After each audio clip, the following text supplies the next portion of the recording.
တာကြီးငါးကြီးတွေစားရတာညင်းငွေလာပြီဆိုကျွန်တော်ချက်သလိုအာလူချောင်းကြော်လေးကြော်စားကြည့်နော်ကျွတ်ရွရွလေးနဲ့မို့တရေစာအနေပဲဖြစ်ဖြစ်အမီးအနေနဲ့ပဲဖြစ်ဖြစ်အဆင်ပြေပါတယ်အခွန်ခေါ်လာတဲ့အာလူတွေကိုအပြားလေးတွေလှီးပြီးရင်အချောင်းလေးတွေရအောင်ထပ်လှီးလိုက်ပါမယ်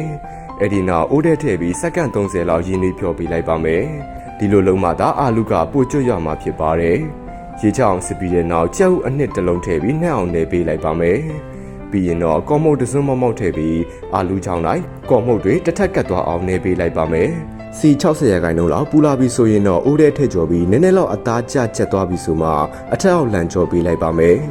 ရွှေဝါရောင်တန်ကျွတ်ရအောင်ကြော်ပြီးပြီဆိုရင်တော့ဆဲထုတ်ပြီးစီစစ်ထားလိုက်ပါမယ်နောက်တအိုးမှာတော့ဂျင်းကြက်သွန်ဖြူငရုတ်တီကြောက်ထည့်ပြီးမီးအေးတဲ့မွေးလောင်ကြော်ပေးလိုက်ပါမယ်အဲနောက်ကြော်ထားတဲ့အာလူတွေထည့်ပြီးအရသာအတွက်စားအချိုမုံစီယာမုံ